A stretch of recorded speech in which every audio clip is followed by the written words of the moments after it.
Hi everyone, welcome to the Waste Management El Sobrante Landfill.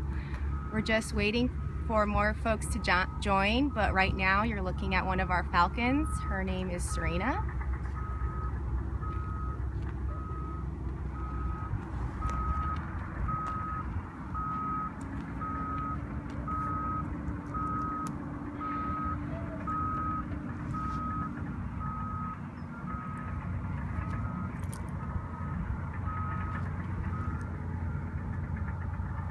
Okay, we're just going to hang on for a few more moments until more folks join this Periscope.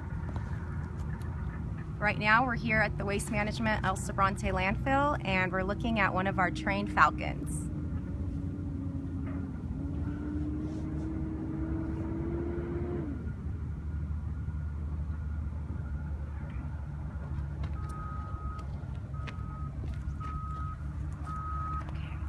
So hi everyone, welcome to the Waste Management El Sobrante Landfill in Riverside County, California.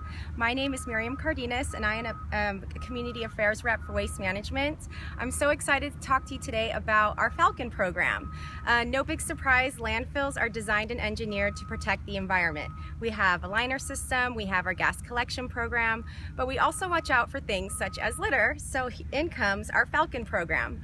A lot of you may be thinking, how on earth do trained falcons help prevent litter at a landfill? Well, today we have Jorge Herrera with us. He is our falconer at El Sobrante Landfill. He's here all day, every day with his trained falcons, making sure gulls don't get into the trash. So anyhow, Jorge is going to talk a little bit more about his job.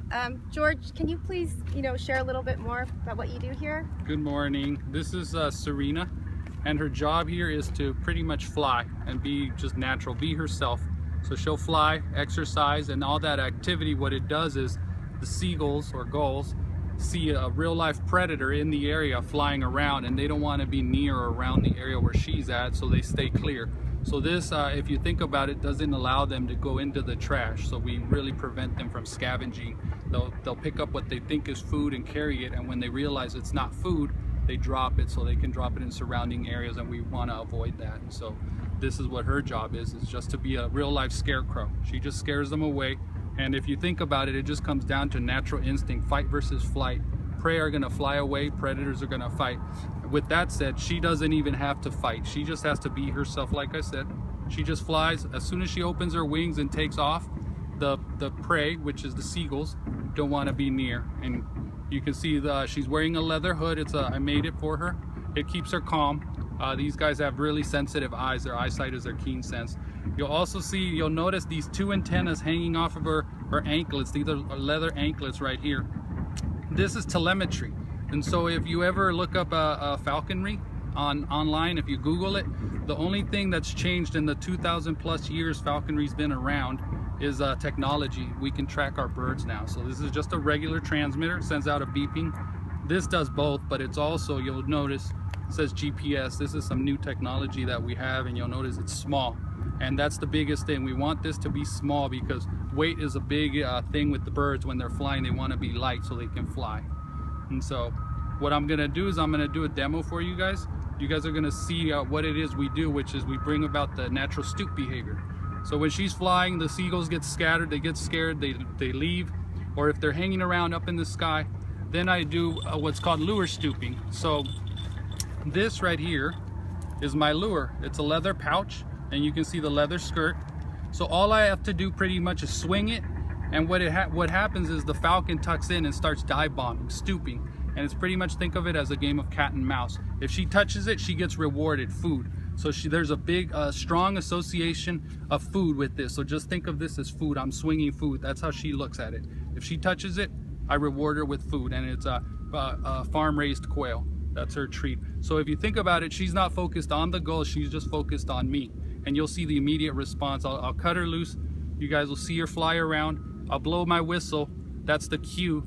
The lure comes out, and you'll see her. We'll stoop her 3 to 5 times, and you guys can see it. And once she touches it, you might hear her chirping. That's a happy sound. And then I'll trade it, and you'll notice how quickly she steps off of the lure and just goes for her treat, which is the food. So you guys ready? Yeah. Let's cut her loose. The GPS is on, the telemetry's on. We're gonna take the hood off. You can see those big eyeballs. Big eyes on the head, and they use that. It's the keen sense eyeballs. They can see far. So you'll notice she's really not a nervous bird. This is the norm for her when we have kids coming through for tours. She's the one that flies for the kids. So you guys will notice she'll go out. Nice wide circle. Get my whistle ready. Let her exercise a little bit. Pump up. She's about 50 feet above us.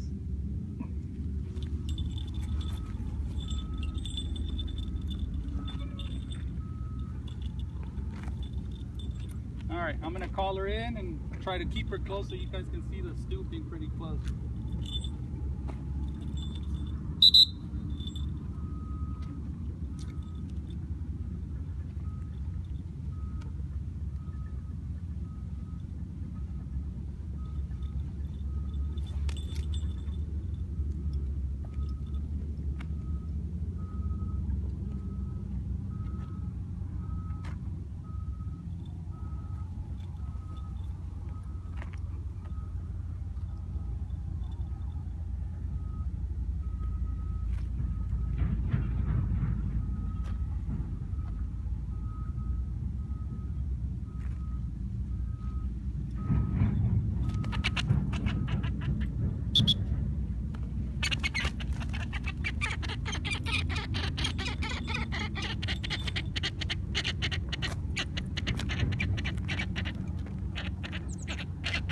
So you guys are hearing the happy sound, the chirping. She caught her prey.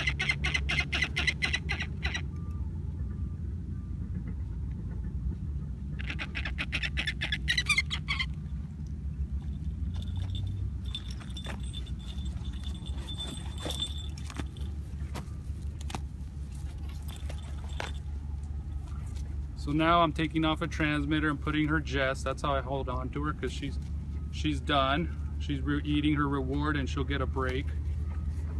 Every flight counts, so we don't just fly them. We want to save those flights for when the gulls show up. So now what you guys are noticing is her wings are open. If you think about it, you cannot see her food. She's this is called mantling. She's protecting her food. She doesn't want any other predators to see her food and try to come in and steal it, because if you think about it, in the wild, it's survival of the fittest. So if another predator's in the area, a hawk or another falcon, they see the food out in the open, they would try to steal it. So you'll see her, she's covering it. If you guys would think about it, you guys are another hawk flying over, you don't see what she's doing on the ground, you don't see the food, you won't be stealing her food. So she'll do this, and once she's done eating, I'll put the hood back on and we'll put her back in the truck and keep her nice and calm. I've got some really nice portable misting fans that we turn on when it gets pretty hot, because we are in Southern California and we want to keep these guys nice and comfortable. So and you'll notice the nice clean feathers. So she molted out. George, you're here all day, every day, and how many falcons do you have on site? We have a minimum of 4 falcons on site every day that we're here. The nice thing about our presence here is, like we said earlier, we're here Monday through Saturday. We've established a big presence here, to where we have some right now our days are not too bad. We're not getting too much action from the gulls. They're staying clear. They're not coming in here because they know they're not getting any opportunity to eat. We're doing a good job of scaring them away. So pretty much once you see the gulls approaching the trash, that's when you release your falcon? Yes. Yeah, so when those gulls are flying over the trash and they're looking like they're getting ready to come in, we start getting the bird ready, get the bird up in the air. And all she has to do is what you guys saw, just fly. Just be herself, be active, and you see she goes wide. So if you think about it, when I'm near the trash, she'll be flying over the pile, no problem. The gulls don't want to go below the prey, because below the predator, sorry. Because if you're a prey below the predator, you're vulnerable. You can get taken out, technically, if you think about it. So they're afraid. They don't want to do that. So they're going to stay away. Great. Well, do we have any... How fast do the birds go? Do you know? These guys can go fast. A wild... peregrine falcons are the fastest animal in the world. They can go over 200 miles per hour. You notice she's a captive bred bird. she's not gonna be doing 200 miles per hour, 15 G's of force. It's pretty controlled and mellow. You don't want to have it coming in that fast. I mean, my timing, it'd be pretty off, because when it's coming full speed like that, she could hurt herself. So it's controlled. She was probably maybe doing 15 to 20. Not that hard, not that fast. She's not a wild bird. She gets fed every day. She's getting exercise. What you saw is a rouse, shaking her feathers. Nice, comfortable sign. So do you train them? Yes. Okay. Train them myself. I get them young, about 60 days old. They're fully feathered and ready to go at 50, 60 days old. So we start training them. She is 5 years old, and I've had her since she was 55 days old.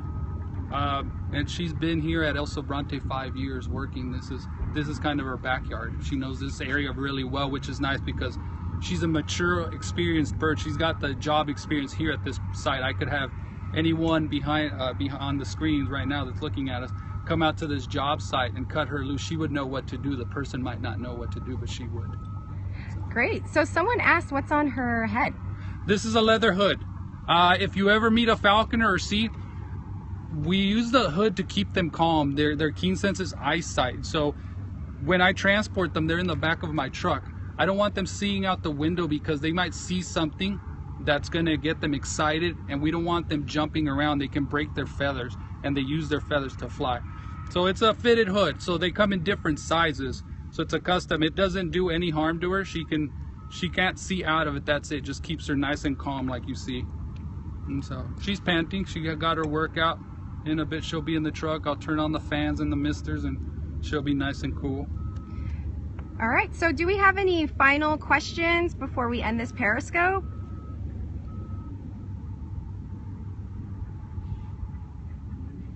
Okay, everyone. Well, thank you. Oh, does she have a name? What's Serena. Okay. She's a 5-year-old Barbary Saker hybrid falcon.